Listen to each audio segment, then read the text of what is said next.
नमस्कार। भाग्योदय विचार प्रवाह श्रृंखला के 139वें 139 चरण में आपका स्वागत, अभिनंदन। सभी को प्रणाम करता हूं, बहनों भाइयों को। मित्रों, इन दिनों बागेश्वर धाम सरकार को लेकर बहुत चर्चा है। सारा मीडिया, नेशनल मीडिया, कल को हो सकता है इंटरनेशनल मीडिया भी उतर पड़े।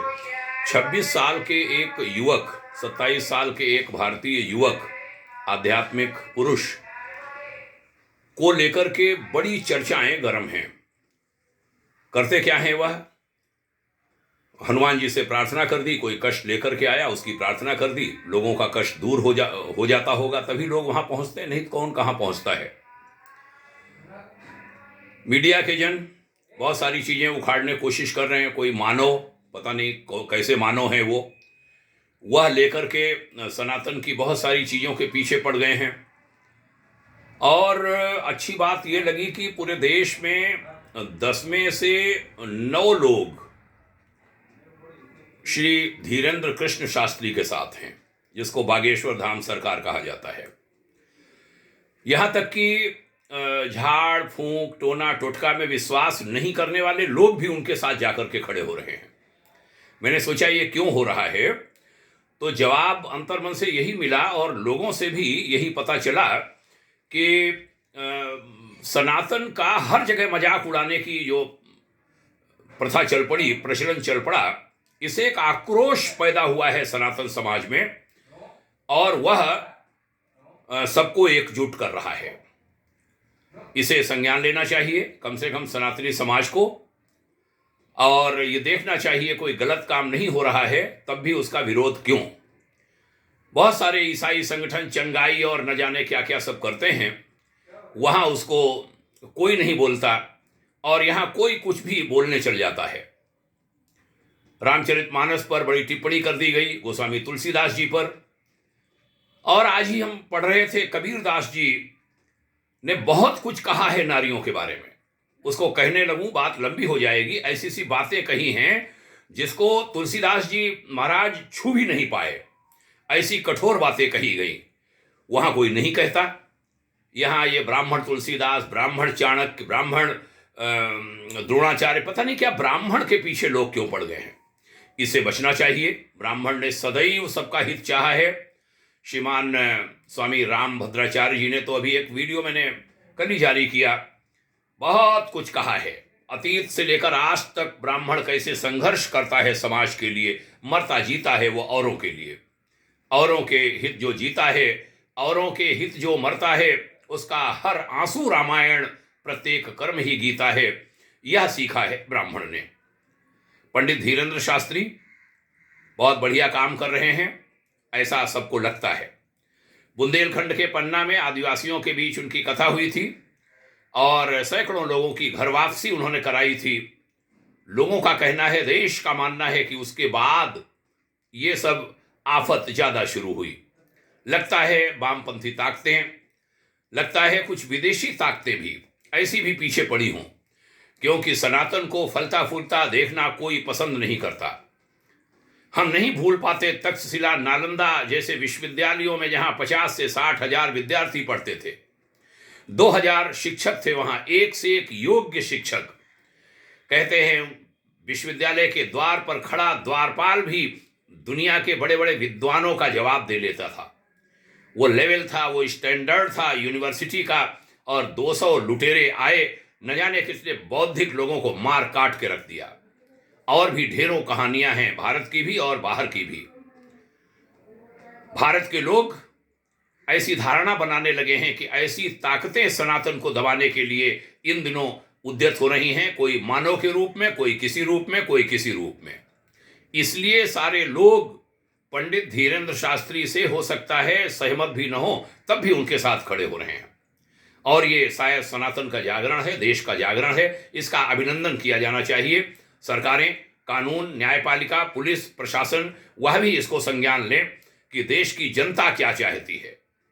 हम नहीं टोना टोटका और झाड़ फूंक के पक्ष में हैं, लेकिन कोई मजाक बनाए हनुमान जी की, कोई मजाक बनाए राम जी की, कोई मजाक बनाए मानस की, कोई मजाक बनाए गीता की, इसको कभी ये देश बर्दाश्त नहीं करेगा। क्योंकि सनातन जाग चुका है। शास्त्री जी खुल करके बोलते हैं, हनुमान जी पर उनका विश्वास है। वो कहते हैं, मैं प्रार्थना कर देता हूं, कोई चमत्कार नहीं, मैं तो पैसा भी नहीं लेता। नकारात्मक सकारात्मक ऊर्जा होती है, मैं कहना चाहता हूं।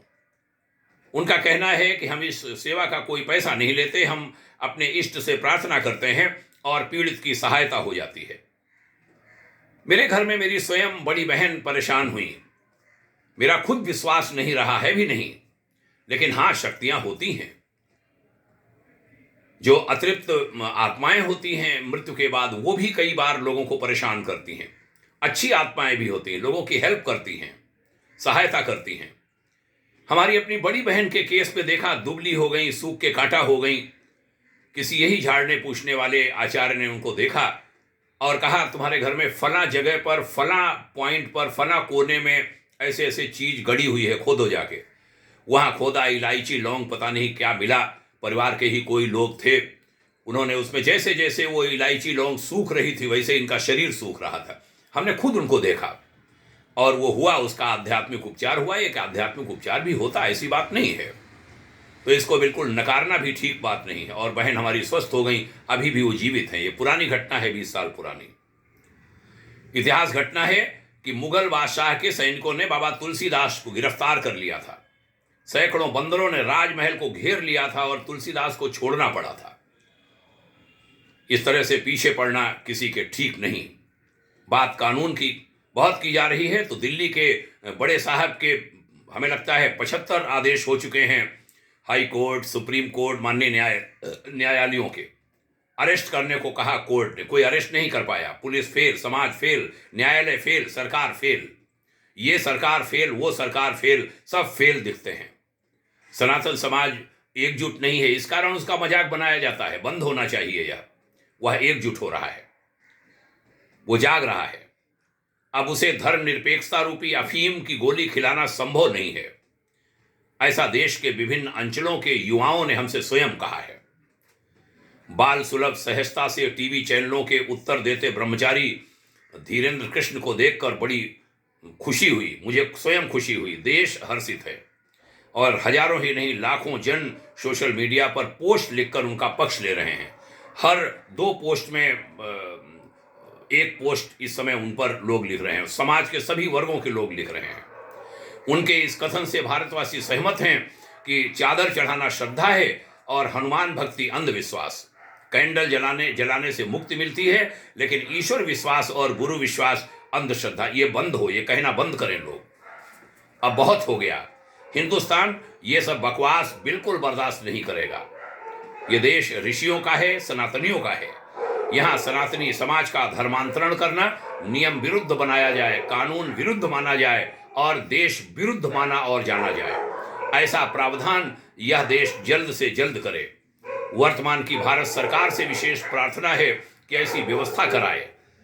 सनातनी समाज का देश है यह। सनातनी समाज से किसी को भी किसी धर्म में जाने की कोई छूट नहीं। ये व्यवस्था बनाई जानी चाहिए। दुनिया के विभिन्न देशों में ये व्यवस्था है। आइए हम सब लोग कुछ मामलों में कठोर बनेंगे।